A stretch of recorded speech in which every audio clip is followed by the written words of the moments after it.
الله mahadleh oo noo suurtageliyay maanta inaan halkan isugu imaano inaan munaasabadan aan ku soo bandhigno qorshaha sagaalaad ee horumarinta qaranka oo ah qorsho 5 sano ah oo ay soo diyaarisay soona gudbisay wasaaradda qorsheynta maalgashiga iyo horumarinta dhaqaalaha kaas oo ay soo ansixiyeen golaha wasiirada ee bishii September sanadkan 5 sano ee soo socota hadduu Ilaahay yiraahdo waxaa laga maarmaan ah inaan u babac dhigno dhibaatooyin soo noqday ee dhaqaalaheena iyo wax soo saarkeena dhulka dhigay oo la dhaawacay sida fatahaadaha abaaraha annagoo dhaqan gelinayna qoraalada laga soo diyaariyay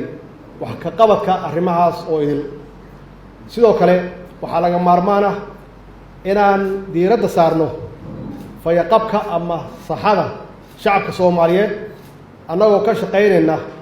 sida aan ugu soo celin lahayn hay'adaha tayadowrka si aan u xaqiijino caafimaad ahaan iyo tayo ahaan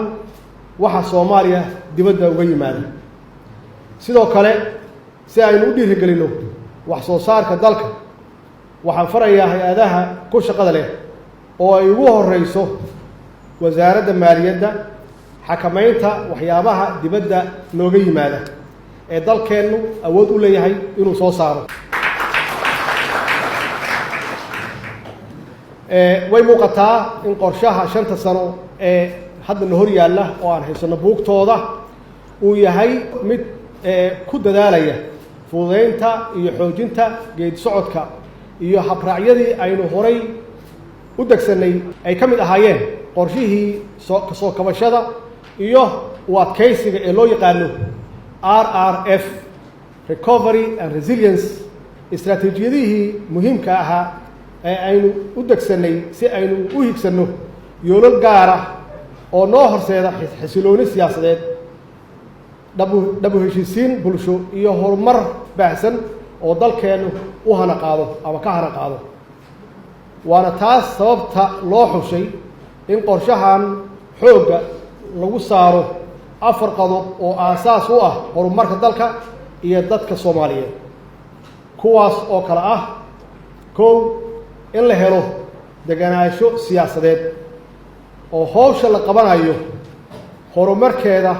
si isdaba jooga oo xiriir ah loo qabto waxa loo yaqaano continuity oo xaqiiqatan wasiirka soo diyaariyay qorshahan aan oran karo inuu yahay 20 sano ugu dambeysay wasiirkii qorsheynta ugu cimri dheeraa macnaheedu waxay tahay continuity-ga shaqada isdaba jooga ah waxay leedahay miro dhal la taaban karo maxay yeelay hawshii bilaabata waxay ku bilaabataa qorshe sidaan oo kale iyo dhamaystir marka waxaas oo dhan waxay ku imaan kartaa siyaasad degan oo xasiloon iyo ku imaan kartaa xoojinta amniga taasoo lagu adkeenayo waxa loo yaqaano luqadda Ingiriiska law and order ama deganaansho loo yaqaano iyo kala dambeyn tan saddexaad waxay tahay hor in loo qaado kobaca dhaqaalaha iyo horumarintiisa hor loo qaado si aan u dhiirigelin maalgashi iyo shaqo abuur tan afaraad inaan horumarino aqoonta iyo waxbarashada oo ardadeen aan siino waxbarasho tayo leh wadan walbaba inta ardadiisa iyo tacliintiisu leegtahay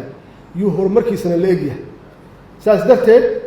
waa inaan xoojino waxbarashada hadday tahay heer jaamacadeed hadday tahay heer farsamo iyo dugsi sare dugsi dhexe iyo dugsi hoose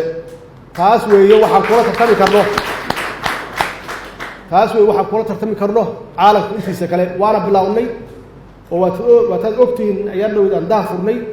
waxbarashada dugsiga manhajka waxbarashada dugsiga dhexe oo aan hadda u soconno inaan dhamaystirno waxbarashada dugsiga sare oo aan bilownay arday gaaraysa 65,000 arday inay helaan waxbarasho lacag la'aan intaas waxa aasaas u ah dawlad wanaag wax kasta anigu aan sheegay oo igu horeyso deganaansho iyo xoojinta amniga iyo kobcinta dhaqaalaha iyo kor u qaadista waxbarashada waxaa aasaas u ah dowlad wanaag, dowlad nadiif ah oo wada shaqayn leh oo u shaqaynaysa danta dalka iyo dadka u shaqaynaysa. waxaa xusid mudan in qorshahan si gaar ah loogu xusay 4 qaybood oo bulshadeena ka mid ah, loona baahan yahay in mudnaan gaar ah la siiyo kuwaas oo kale ah dadka reer guuraaga ah oo inta badan markii abaare yimaadaan iyagu ay noqdaan kuwa u dhibaatooda inay noqdaan. dhalinyarada aan u baahannahay inaan shaqo abuur u samayno marka aan kobcinno dhaqaalaha, aan u samayno shaqo abuur dhalinyarada. haweenka oo lafdhabarka ee bulshadeenna ah, hadday tahay dhaqaalaha iyo hadday tahay faamilkaba, iyaga naftooda aan kor u qaadno dumarkeenna, iyo dadka baahiyaha gaarka qaba oo aan u baahannahay inaan caawinno oo aan gacan siino. haddaba dhammaan hay-adaha dowliga ah oo ay ugu horeeyaan wasaaradaha, wakaaladaha,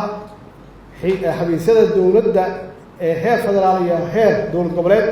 waxaan dhammaantood farayaa inay marka ay dejiyaan qorshaha istaraatiijiyadooda ee sanadlaha inay si toos ah ugu soo xidhaan lana jaan qaadaan qorshaha horumarka qaranka ee 9aad ee aanu maanta ku dahfurayno halkan, annagoo mudnaanta siinay adeegyada dadka aan sheegay ee aan hore u sheegay oo aasaasiga ah. dhinaca kale, si taasi la mid ah dhammaan hay-adaha aan dowliga ahayn oo ay ugu horeeyaan hay-adaha qaramada midoobay, kuwaasoo aanu wada shaqayn joogto ah leenahay, iyo sidoo kale hay-adaha ka shaqeeya arrimaha horumarka iyo samafalka, waxaan ku adkeenaya ama farayaa inay dib u eegis ku sameeyaan qorshahooda howleed ee sanadlaha ah, ayna hubiyaan in qorshaha ay dalka ay ka fulinayaan uu la jaan qaadi karo qorshaha maanta aan ka hadlayno oo ah horumarinta qaranka ee 9aad aynu maanta dahfurayno. mudanayaal marwooyin, sidoo kale waxaan ugu baaqayaa dhammaan aqoon-yahanada Soomaaliyeed iyo xirfadlayaasha aqoonta durugsan u leh ka shaqaynta hay-adaha dowladda, hadday noqoto wasaaradaha, wakaaladaha, safaaradaha iyo dhammaan xafiisyada dowladda, inay muruqooda iyo maskaxdooda iyo khibradahooda ay dalkooda hooyogeliyaan, hadday dibad joogaan iyo hadday gudaha joogaanba labadaba. waxaan si gaar ah dhammaan hay-adaha qaramada midoobay iyo dhammaan kuwa kale oo aynu bahwadaagta nahay ee ka shaqeeya samafalka iyo horumarka aan ku boorinayaa inay nagala shaqeeyaan sidii aynu u hirgelin lahayn qorshahan, kaasoo si weyn ula jaan qaadaya dhammaan 17 yool ee horumarka waara ee golaha guud ee qaramada midoobay isla qaateen bishii Sebtembar 2015, lagana shaqeeyo sidii dalalka dunida ay u hirgelin lahaayeen ilaa laga gaarayo 2030. ummadda Soomaaliyeed waxay maanta u baahan tahay inay ku mintido horumarkooda qarannimo, iyadoo urursan, midaysan, isku laabfiyo, ayna markaas laba jibaaraan dadaalkooda ku aadan wax soo saarka noocyada kala duwan, hadday noqon lahayd dhaqashada xoolaha, beeraha, kalluumaysiga, warshadeynta iyo wax dhoofinta, tiknoolajiyada iyo isgaarsiinta, bangiyada iyo hay-adaha maaliyadda, dalxiiska oo aan isleeyahay Soomaaliya aad iyo aad yaan uga daahsannahay, iyo ka faa'iidaysiga khayraadka dabiiciga ah uu Ilaahay nagu manaystay. sidoo kale waxaan dowladda ka go'an in qorshahan horumarneed u horseedo u noqdo sidii aan u dhaqangelin lahayn istaraatiijiyad dhammaystiran oo lagu dhiirigelinayo maalgashiga dalka si aan u gaarno horumar dhaqaale oo baahsan iyo ganacsatada aan u abuurno fursado ay ku heli karaan maalgashi dibadda ah, kuna gaari karaan suuqyada caalamka. si taas la mid ah waa in qorshahan ay ka dhashaan fursado shaqooyin loogu abuurayo dhallinyaradeenna oo ka soo aflaxa ama ka qalin jabiya jaamacadaha iyo dugsiyada sare. haddaba xukuumadda Jamhuuriyadda Federaalka Soomaaliyeed waxaan farayaa inay ku dadaasho dhiirigelinta fududeynta iyo xoojinta maalgashiga qaranka iyo jawiga maalgashiga Soomaaliya uu noqdo kan ugu sahlan uguna wanaagsan marka la fiiriyo geeska Afrika si aan ula jaan qaadno suuqyada maalgashiga gobolka iyo kuwa caalamkaba waxaan u baahanahay inaan isku tashanno isku tiirsanaanno una tartanno sidii aynu u taabagelin lahayn qorshahan horumarinta ah ee qaranka ee sagaalaad ee aynu dhiganay waxaan rajeynayaa in maalinta ka dambaysa aynu gaari doono guulo taariikhi ah kuwaasoo Soomaaliya ku soo celin doona booskii ay caalamka ku lahayn jirtay insha Allah hadduu Ilaahay yiraahdo gabagabadii gunaanadkii waxaan mahad ballaaran u soo jeedinayaa dhammaan shaqaalaha wasaaradda qorsheynta sida wasiirka wasiir ku-xigeenka xogayaha guud iyo dhammaan howlwadeennada wasaaradda oo habeen iyo maalinba u soo jeeday waqti badan ku bixiyay diyaarinta qorshahan fulinta qorshahan waa waajib saaran dhammaan wasaaradaha iyo hay'adaha dawliga wasaaradda qorsheynta sidii golaha wasiiradu ay u go'aamiyeen 26 September ee sanadkan waa inay hubiyaan oo xoog saaraan in qorshahan uu fulo waa mahadsantihiin